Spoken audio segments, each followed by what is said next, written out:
Hey everybody, so today I'm going to go incorporate two of my favorite outdoor, activities to get me outdoor, which is Pokemon Go and geocaching. So I thought I'd bring you along with me for a little bit of that. Before I get going with that though, I need to take care of something. I need to mail out some path tags and some prizes. So let's go ahead and take care of that.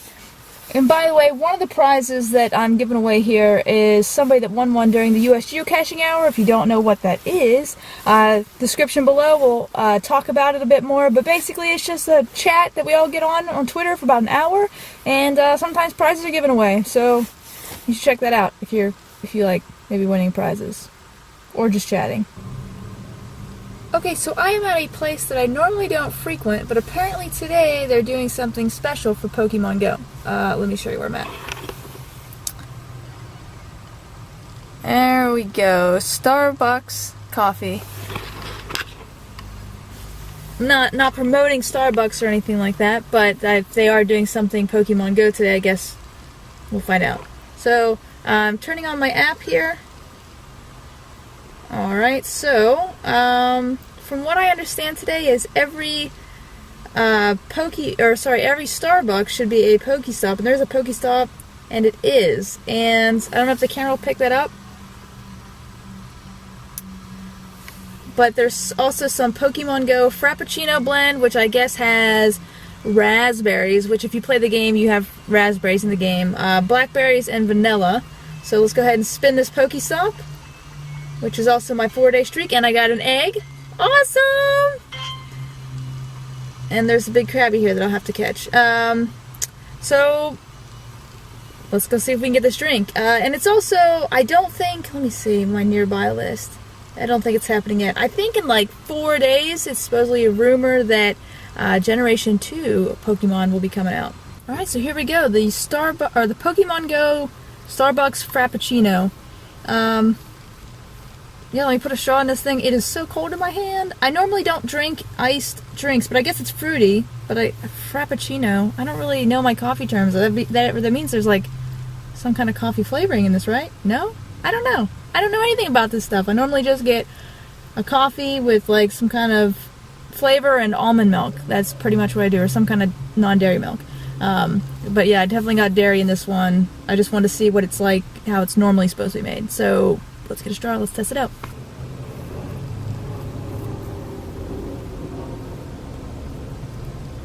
Wow. That tastes like I'm drinking ice cream. Like a berry ice cream.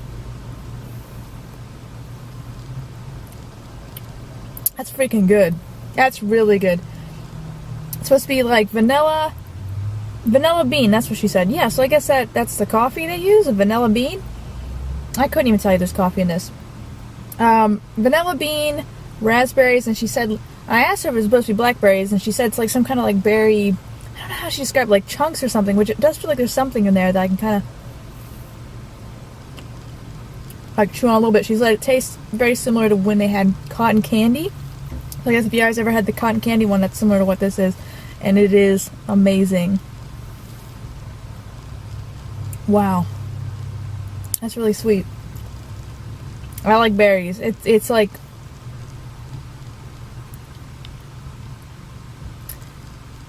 I got brain freeze. I got brain freeze.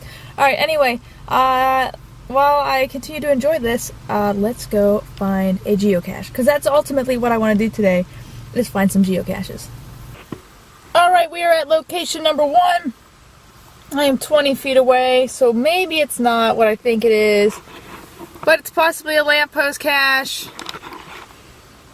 It has no favorite points, so it makes me think it's probably just a lamppost cache. But who knows? Anyway, let's go out here and find out.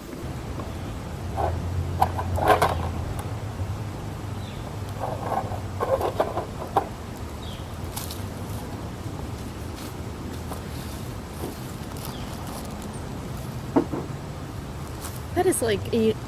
What kind of pills are in that? Wow, that is the biggest pill bottle I've ever seen. Oh, there's actually swag. Okay, I guess that makes it a little bit better. Whew. So there's a penny in there, a little keychain, a balloon, people throwing their business cards in here. It's a little cold today. There's a glow-in-the-dark bracelet. Probably doesn't have any glow left. And a little army guy who doesn't even have a gun. He's like, looks like he's pointing a big finger. But no, I think it's supposed to be a gun. You know, if you can see that.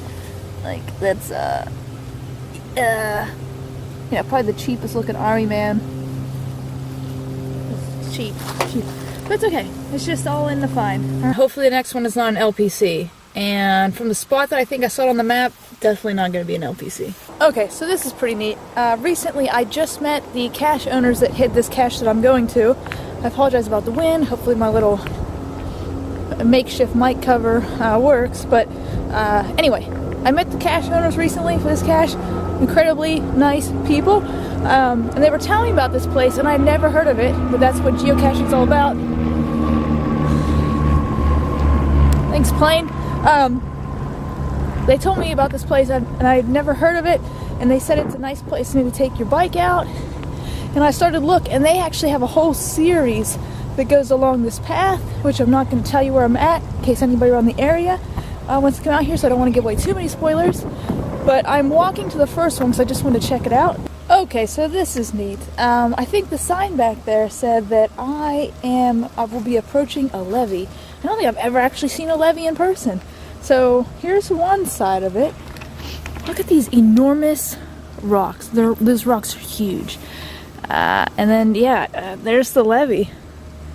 So I guess, I see those doors down there are closed, but these ones up here are open. So I guess if the water gets that high, it just comes out, right? That's how it works. But if you look, there's like, there's not a whole lot of water over here. There's a little bit further down. Let's go around the other side of the levee and see what it looks like on the other side then, because this is neat. This is neat. Again, geocaching, wonderful thing, takes you to some really cool places. Alright, there's somebody coming. Hopefully, maybe it's just a muggle. Hopefully they pass on by. It could be another geocacher, because this is a fairly new geocache that was published. So anyway, here's the other side of the levee. Like, yeah, the water is definitely a whole lot deeper. And then there's the other side of the wall. How cool is that? Okay, time to spot the geocache, and I actually found it on my way back up the hill to go look for it. Do you see it? Do you see it? Look at that little beauty right there. Check that out. That's pretty cool. Alright, let's I'm going to earn a smiley with this one. Alright, let's get this thing opened up and sign the log. I will say what's really neat about this cache is the fact that it's up off the ground, so it won't get wet. But I'm like looking at this container because I'm trying to figure out what it is. So if you look, I don't know if you can tell. Let me just check. It looks like there's like almost like a little circuit board inside. And I can't figure out what it is, so I kept like trying to press the smiley. But I think what it is after looking at it a little bit more. Was that a flashlight? Is this like a mini flashlight that they used? I don't know, but it works, right? Alright, well that was pretty neat. I'm so glad I found it as quick as I did. Normally I really suck at these, but I think the difficulty was only 1.5, so I kind of need those sometimes to help make myself feel better about how bad my geocaching skills are. Alright guys, this is where I'm going to go ahead and wrap up this video. So, as always, please give me a thumbs up and let me know you like the video. Go ahead and leave a comment below if you like reading those. And if you want, go ahead and hit subscribe so you know when I'm going to release another video. So until next time, I will see you guys later. Bye!